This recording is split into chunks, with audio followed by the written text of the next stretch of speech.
Hi, today we're going to talk about forms in Adalo. So let's start with, what is a form? A form is a way that we collect data that is going to then be stored inside of our database, and it helps to link information together. Next, we need to understand an input. An input is a place where we are going to type out information, and it is a specific field that is going to house that information. Between these two items, we are going to create a way to collect information. In today's app example, I have created a database that is called events, and in it has several different properties. Each one of these properties is going to be represented by a different input, and I wanted to make sure that every type of data was represented here. I did not use the location data because that requires an API key, but everything else is in here. And next I have a location collection that just has our location name and address, which is the location property type. But again, we're not going to be doing anything with this in particular. So if you don't have that in your Adalo account, not to worry. The next thing to understand about forms is that they typically are doing what we call CRUD actions, or at least part of our CRUD actions.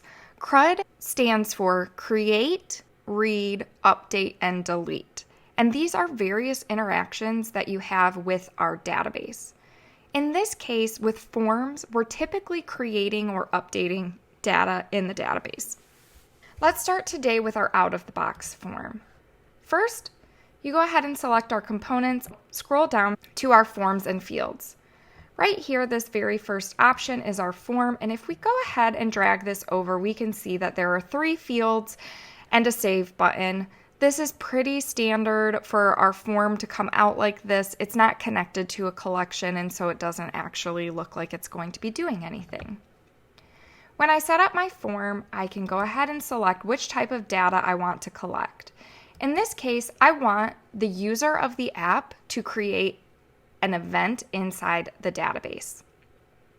Here, when I ask what I want the form to do, I want the form to create a new event. If we have events already in our database, if there's information already in there, there is going to be an option to update an event, and that would take information that already exists inside the database and allows us to change it instead of creating an all new event. In our fields section, we can see all of the form fields that appear here. These are the exact same fields as there are properties in my collection. The reason that each one of these fields shows up differently is because of the data type that is selected. If you want to learn more about data types, we do have a video available on that, and I highly recommend understanding that before trying to build out your form. So here we have a different input that has our date and time, because this is a date and time property. And this right here is a true-false property, and so it's just a little toggle here. It is possible to delete any of these properties that we don't want to fill in, or we don't want our user to fill in. So for example, maybe I don't want them to put in an image, and so we're just going to delete that, and it automatically removes that from our form. Another thing it's possible to do with forms is set some information automatically in our database. In this case, we want to set the event owner as the person who created the event, so the person who's filling out this form in particular. Maybe another option that we want to do, instead of having available tickets up here, is we want to set an automatic field to say that available tickets is going to be true. Because if we're creating an event, then that must mean that there is some availability to attend that event. Lastly, we have our submit button. We can change the text on our submit button, but also our click action is going to automatically be added because there is nothing that we need to do here in order to create the event. We already told this component that what we want to do is create a new event, and so the action is already added. We can add another action. Maybe, for example, we want to switch over to a new screen with a link action or something like that. Next, we have several different options to change. This is specifically the submit button. These settings are going to control what our submit button looks like. And then in our fields, we also have this edit styles. And again, there's a lot that we can change here.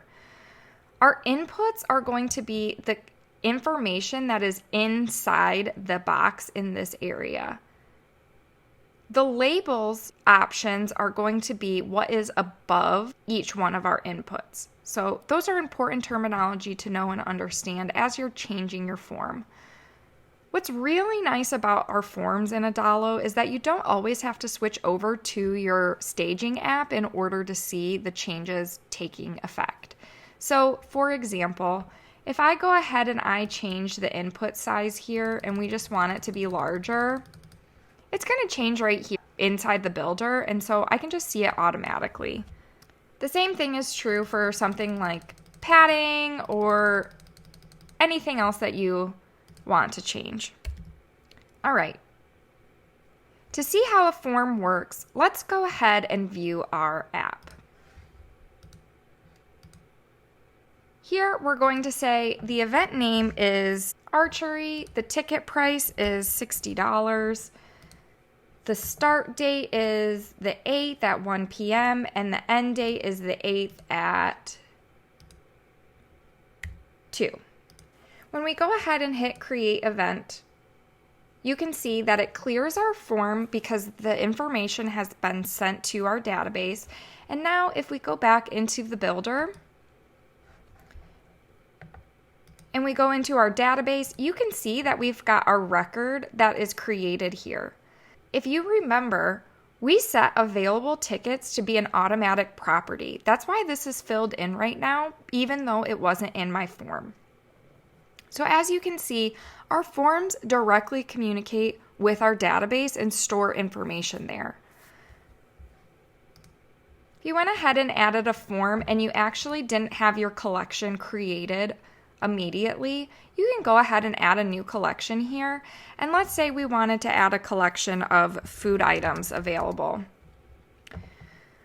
I can go ahead and add my properties just like you would normally when you're setting up your database. If you need a refresher on setting up your database, I definitely recommend checking out our overview of the database video and our data types video.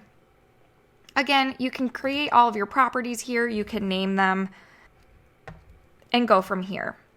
Then your form will automatically take shape. So either you create your collection first through your database tab, or you can create a collection right as you're creating your form. This form is our out-of-the-box form, and while it is extremely customizable, there are limits to what you can do with it. For example, let's say I wanted my input to look like there's only a line underneath instead of a box around the whole thing. We don't have an option for that, but we do have the option to create custom fields. To find our custom fields or individual fields, you can go ahead and select any of these options here, or text input, date picker, drop-down menu, file picker, etc. Each one of these inputs is directly correlated to a database type that we have inside of Adalo. So again, data types are very important, and in order to display the right input type that can send information to one of your properties that receives the information, those two things need to correlate. So for example, in our text input, this is possible to receive text or numbers, so either one of those properties is appropriate. Here you can go ahead and change some of the options that you have available. Maybe you want the validation in this form to be an email address or a number to make sure that your users are utilizing it correctly. But also you can change some of the styles here, just like you can in a regular form. One thing that's really important when you are selecting individual inputs is actually to name these inputs appropriately. So for example, if I'm creating an event again, I want this to read event name input. And the reason that that is going to be helpful is because later on when you're creating your form, your custom form rather, you may want to add a button down here, just like we have over here in this create button. And we can say create event. And when we go ahead and add our actions, because when you're creating a custom form like this, utilizing inputs, you will have to use an action. It's not automatically going to be set up for you in the way that our out-of-the-box form is. And when I add an action, let's say I want to create an event from this input. And down here, you're going to get a way to fill in which information you want to create an event with. So for example, in this name property, I can go ahead and say other components, and then you can see event name input. Now when I select this, what this is saying is when I create an event, after clicking this button, take the information that is inside this input and add it to my events collection in the name property. The way to set automatic properties is just like this. You can go ahead and fill things out immediately here. Let's be done with this for right now as we continue building out what our form is going to look like. In this scenario, let's go ahead and add a date and time field.